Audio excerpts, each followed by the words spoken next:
بسم اللہ الرحمن الرحیم یوٹیوب چینل انٹرسٹنگ سٹوری کے معزز ناظرین کو السلام علیکم ورحمۃ اللہ وبرکاتہ۔ معزز ناظرین، اگر آپ ہمارے چینل پر نئے ہیں تو ہمارے چینل انٹرسٹنگ سٹوری کو سبسکرائب کر لیں اور ویڈیو کو لائک کر لیں اور اس ویڈیو کو اپنے دوستوں سے لازمی شیئر کیجیے اور فیڈ بیک کے طور پر کمنٹس باکس میں اپنے رائے کا اظہار ضرور کیجیے۔ تو لیجئے اب بغیر کسی تاخیر کے چلتے ہیں اپنی ویڈیو کی جانب۔ ناظرین، یقیناً یہ ایپیسوڈ آپ کے لیے بہت ہی دلچسپ ثابت ہونے والا ہے اور آپ سبھی اس کے لیے بےتاب بھی ہوں گے کہ شمشیر دادا تناوش کے ساتھ کس طرح سے اپنا ننگا کھیل کھیلتا ہے اور تمام گینگسٹر تناوش کا کیا حال کرتے ہیں، جبکہ یہ تو معصوم بچی تھی۔ یہ سبھی وہ سوالات ہیں جو آپ کے ذہنوں میں چل رہے ہیں، ان کے جوابات ملنے والے ہیں آپ کو ایپیسوڈ کے اندر۔ چلتے ہیں ویڈیو کی جانب۔ کبیر دادا نے تناوش کو کوٹ دیا تھا جس کے اندر پستول تھا، آپ کو یاد ہوگا، اور کہا تھا کہ جب میں مر جاؤں یا مرنے لگوں یا ہار جاؤں تو آپ نے گولی چلا کے اپنی جان بھی دے دینی ہے۔ اب کبیر دادا کہے گا میں تو گیا تناوش، پلیز آپ بھی گولی مار کر اپنے آپ کو ختم کر دیں۔ تو اب تناوش کسر نفی میں ہلا اور اس کے ساتھ ہی اس نے ہاتھ میں پکڑا کبیر دادا کا کوٹ جس کی جیب میں پستول پڑا تھا، ایک جانب بڑے صوفے کی طرف اچھال دیا۔ کبیر دادا کا دماغ بگ سے اڑ گیا تھا، وہ ہکا بکا اسے گھورتا رہ گیا تھا، جانے تناوش کے دماغ میں کیا چل رہا تھا۔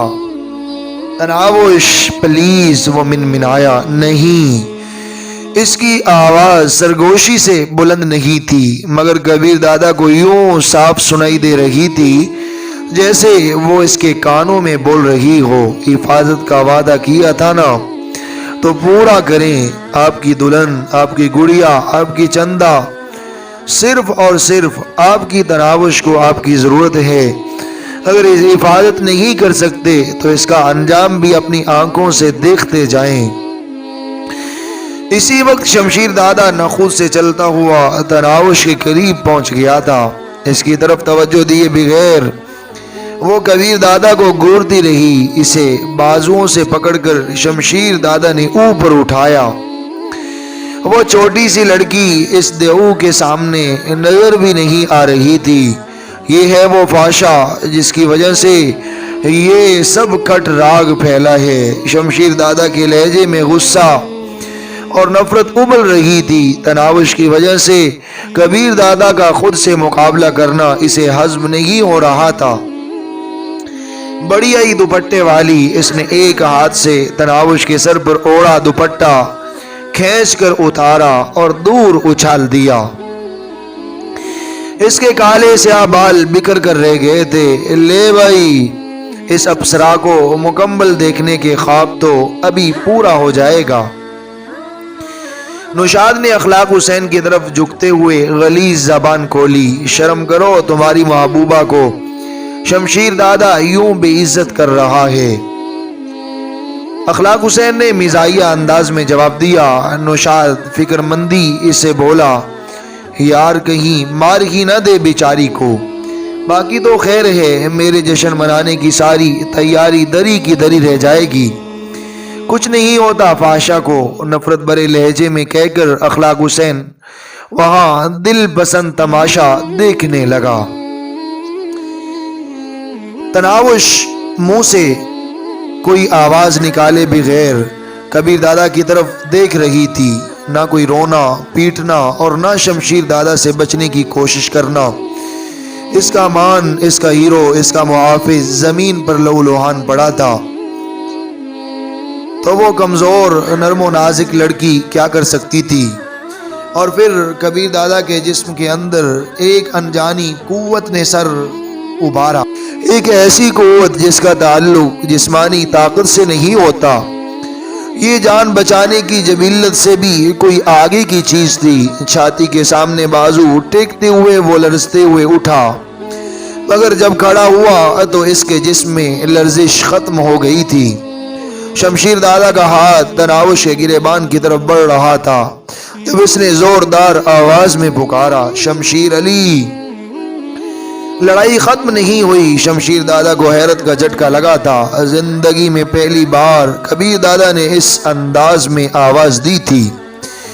تناوش کا بازو چھوڑ کر وہ غضبناک انداز میں اس کی جانب بڑھا۔ قریب پہنچتے ہی اس نے دائیں ہاتھ کی مٹھی بند کی۔ اس کا ہتھوڑا نما مکہ پوری قوت سے کبیر دادا کے چہرے کی طرف بڑھا۔ مکے اور چہرے کا اتصال ہو جاتا تو شاید کبیر دادا کا چہرہ پہچان کے قابل ہی نہ رہتا، لیکن کبیر دادا نے بجلی کی سی سرعت سے اپنا چہرہ چند انچ ایک جانب ہٹایا، اور پھر اس سے پہلے کہ شمشیر دادا کا ہاتھ واپس لوٹتا، اس نے اپنے دونوں ہاتھوں سے اس کی کلائی پکڑ کر ہاتھ کو پیچھے ہٹنے سے روک دیا۔ ایسا کرتے ہوئے کبیر دادا ذرا سا لڑکھڑایا بھی تھا، لیکن پھر اپنے قدم زمین پر جماتے ہوئے اس نے بائیں سے شمشیر دادا کی کلائی تھامتے ہوئے دائیں ہاتھ کی ہتھیلی پوری قوت سے شمشیر دادا کی کونی کے جوڑ کے نیچے رسید کی۔ یہ اس کا پسندیدہ داؤ تھا۔ کٹاخ کی آواز کے ساتھ شمشیر دادا کی کونی کا جوڑ ٹوٹ گیا تھا۔ اس کے ہونٹوں سے تیز کڑاہ خارج ہوئی اور وہ تکلیف کی شدت سے دوہرا ہو گیا تھا۔ کبیر دادا کی حرکت رکی نہیں تھی۔ اس کا دایاں ہاتھ چھوڑ کر بایاں ہاتھ پکڑتے ہوئے کبیر دادا نے چکر کاٹتے ہوئے اس کا بازو مروڑا، اور اچھل کر اپنے دونوں پاؤں اس کی پیٹھ پر ٹیکتے ہوئے اس نے زوردار جھٹکے سے شمشیر دادا کا بازو پیچھے کھینچا۔ اس طرح زور لگانے کی وجہ سے دونوں بازوؤں کے ساتھ اس کے پورے جسم کی طاقت بھی شامل ہو گئی تھی۔ ایک اور کٹاک کی آواز ابھری۔ اس مرتبہ شمشیر دادا اپنی چیخ نہیں روک سکا تھا۔ اس کا جسم لرزنا شروع ہو گیا تھا۔ کبیر دادا اس کے بازو کو کھینچنے کی وجہ سے پیچھے گرا تھا، اور وہ اٹھ کر شمشیر دادا کے سامنے آیا۔ شمشیر دادا گھٹنوں کے بل بیٹھا تھا اور اس کا چہرہ تکلیف کی شدت سے مسخ ہو گیا تھا۔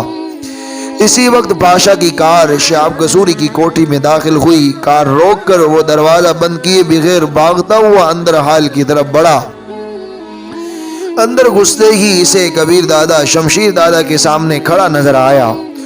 اس کے قدم آہستہ ہوئے اور وہ دھیرے قدموں سے اس طرف بڑھنے لگا۔ کبیر دادا کو سامنے کھڑے دیکھ کر شمشیر دادا کے چہرے پر اذیت بھری ہنسی نمودار ہوئی۔ تم جیت گئے کبیر۔ کبیر دادا کی آنکھوں میں نمی ابھری۔ اگر صرف میری جان کو خطرہ ہوتا تو شاید نہ جیتتا دادا۔ تم نے یہ داؤ پہلے تو کبھی نہیں آزمایا برخوردار۔ شمشیر دادا کا پر اذیت لہجہ تحسین سے بھرا تھا۔ یہ داؤ دوستانہ لڑائی کے لیے نہیں ہے دادا، یہ صرف دشمنوں کے خلاف استعمال ہو سکتا ہے۔ مجھے زندہ چھوڑ دو گے؟ شمشیر دادا نے پوچھا۔ کبیر دادا آنکھوں میں نمی لیے اس کے قریب ہوا۔ دونوں ہاتھوں سے اس کا چہرہ تھام کر اس کے ماتھے پر بوسہ دیا اور اس کی پشت کی جانب گھوم کر اس نے شمشیر دادا کے کان میں سرگوشی کی۔ کاش میں آپ کو زندہ چھوڑ سکتا۔ آپ نے تناوش کا دوپٹہ اتارا ہے اور یاد ہے میں نے کیا کہا تھا کہ اس کے لیے میں کم سے کم اپنی جان دے سکتا ہوں، اور زیادہ یہ کہ اپنے استاد کی جان بھی لے سکتا ہوں۔ یہ کہتے ہی اس نے ایک ہاتھ شمشیر دادا کی تھوڑی کے نیچے رکھا اور دوسرا ہاتھ سر پر رکھ کر دونوں ہاتھوں کو مخالف جانب جھٹکا دیا۔ کٹاخ کی آواز ابھری اور شمشیر دادا نیچے گر کر تڑپنے لگا۔ کبیر دادا سیدھا ہوا، ایک دم نوکاہت اس پر حملہ آور ہوئی اور اس کے قدم لڑکھڑا گئے تھے۔ اسی وقت ہکا بکا ساکت کھڑی تناوش کے جسم میں حرکت پیدا ہوئی اور وہ بھاگ کر کبیر دادا کی طرف بڑھی۔ کبیر دادا نے گھٹنوں کے بل بیٹھ کر بازو کھولے اور وہ اس کے بازوؤں میں سما گئی تھی۔ میرے عبد الکبیر تناوش کے ہونٹوں سے سسکنے کی انداز میں نکلا اور وہ کبیر دادا کے بازوؤں میں جھول گئی۔ اس کے حواس نے ساتھ چھوڑ دیا تھا۔ کبیر دادا میں اتنی ہمت مفقود تھی کہ اسے اٹھا کر صوفے کی طرف جا سکتا۔ اسی وقت اس کے کانوں میں پاشا کی آواز گونجی، دادا آپ ٹھیک ہیں نا؟ کبیر دادا اس کی طرف متوجہ ہوا۔ پاشا اپنی بہن کو صوفے پر لٹا دو، یہ بے ہوش ہو گئی ہے۔ بادشاہ اس کی گود سے تناوش کو اٹھا کر صوفے کی طرف بڑھ گیا۔ کاشف راجپوت نے قریب پہنچ کر اسے سہارا دیا اور صوفے پر جا کر بٹھا دیا۔ تمام گینگسٹرز کے چہروں پر حیرت جیسے ثبت ہو گئی تھی۔ وہ تو کبیر دادا پر فاتحہ پڑھ چکے تھے اور ایک دم مرنے والا زندہ ہو گیا تھا۔ مبارک ہو رخسانہ۔ رخسانہ نے فرحانہ کے کان میں سرگوشی کی۔ خاک مبارک۔ فرحانہ نے منہ بنایا۔ اس کمینی کے ڈرامے بازی دیکھی ہے؟ رخسانہ نے متبسم ہو کر کہا، وہ اس کی بیوی ہے یار، زیادہ عرصہ نہیں رہے گی۔ فرحانہ کا لہجہ اعتماد سے پر تھا۔ سارے قریب قریب آ جائیں۔ کبیر دادا نے صوفے پر بیٹھتے ہی تمام کو پاس بلایا۔ تمام کبیر دادا کے دائیں بائیں پڑے صوفوں پر آن بیٹھے تھے۔ تم دونوں کھڑے ہو جاؤ۔ کبیر دادا نے نشاط اور اخلاق کو اشارہ کیا جو اپنے خشک ہوتے ہونٹوں کو بار بار تر کر رہے تھے۔ تھوک نگلتے ہوئے دونوں کھڑے ہو گئے تھے۔ اسی وقت تناوش آنکھیں کھولتے ہوئے اٹھ بیٹھی تھی۔ سر پر دوپٹہ لپیٹ کر وہ بھاگ کر کبیر دادا کے قریب پہنچی اور بے باکی سے اس کے ساتھ جڑ کر بیٹھ گئی۔ کبیر دادا اس کی طرف توجہ دیے بغیر اخلاق حسین اور نوشاد کی طرف متوجہ تھا۔ مسٹر اخلاق حسین شاہ، اب ذرا تفصیل سے تمام واقعے پر روشنی ڈالیں۔ کبیر دادا، میں نے تو بس، اس نے اخلاق کے کوئی بہانہ گھڑنا چاہا، مگر اس کی بدقسمتی کہ وہ تھوڑی دیر پہلے خود اعتراف کر چکا تھا۔ اس کے تو وہم و گمان میں بھی نہیں تھا کہ کبیر دادا بچ جائے گا۔ ان کی امیدوں کے مرکز شمشیر دادا کی لاش کو شہاب قصوری کے آدمی اٹھا کر باہر لے جا رہے تھے۔ تناوش نے میز پر پڑے پانی کے جگ سے اپنے دوپٹے کا پلو گیلا کیا اور کبیر دادا کے ماتھے، گالوں اور کانوں پر لگا خون صاف کرنے لگی۔ اسے نہ تو وہاں پر موجود عورتوں سے کوئی شرم محسوس ہو رہی تھی اور نہ مردوں ہی کی کوئی پرواہ تھی۔ کبیر دادا نے بھی اسے روکنے ٹوکنے کی ضرورت محسوس نہیں کی تھی۔ وہ جانتا تھا کہ وہ جس جذباتی دھچکے سے گزری تھی، اس کے بعد وہ روایتی شرم و حیا کو بھول گئی تھی۔ اخلاق حسین، مجھے اگلوانے کے کئی طریقے معلوم ہیں اور یقیناً تم مجھ سے اچھی طرح واقف بھی ہو۔ گہرا سانس لے کر اخلاق حسین نے غیر ہوتی حالت کو سنبھالا اور پھر پھنسی آواز میں بولا، ایس پی ضمیر حسین کو میں نے اور نوشاد افریدی نے قتل کرایا ہے اور قتل کا الزام آپ کے سر پر ڈال دیا، جبکہ حقیقت یہ ہے کہ اس میں آپ کا کوئی ہاتھ نہیں ہے۔ کبیر دادا سرد لہجے میں بولا، وسیع الدین کے قتل کی حقیقت بھی اگلو۔ ایس پی ضمیر حسین نے مسز کبیر دادا کو اغوا کرا کے وسیع الدین کی بے خبری میں اس کی کوٹھی میں پہنچایا اور اسے ایسے نشے کا ٹیکہ لگایا جس سے وہ بظاہر ہوش میں لگتے ہوئے بھی بے ہوش تھی، ہوش میں لگتے ہوئے بھی ہوش میں نہیں تھی۔ اس وجہ سے وسیع الدین کو بھی یہ معلوم نہ ہو سکا کہ لڑکی اپنی مرضی سے آئی ہے یا اسے اغوا کر کے وہاں پہنچایا گیا ہے۔ اور جیسے ہی وہ کمرے میں داخل ہوا، ایس پی کے ایک آدمی نے کبیر دادا کو فون کر دیا اور کبیر دادا نے یہ سمجھا کہ اس کی بیوی کو فاسی نے اغوا کرایا ہے۔ یقیناً آپ دونوں کو حقیقت واضح ہو گئی ہوگی۔ کبیر دادا نے وسیع الدین کی بیوی کرن اور سلطانہ کو ایک ساتھ مخاطب کیا۔ دونوں کے چہروں پر خجالت نمایاں نظر آ رہی تھی۔ کہاں تو وہ کبیر دادا کو اپنے شور کا قاتل سمجھ کر بد دعاؤں اور کوسنوں سے نواز رہی تھی، اور حقیقت کھلتے ہی ان پر ندامت حملہ آور ہو گئی تھی۔ کرن کی آواز ابھری، ہمیں انصاف چاہیے، ملے گا۔ کبیر دادا نے اس بات میں سر ہلایا۔ کبیر دادا نے تمام پر سرسری نگاہ دوڑائی۔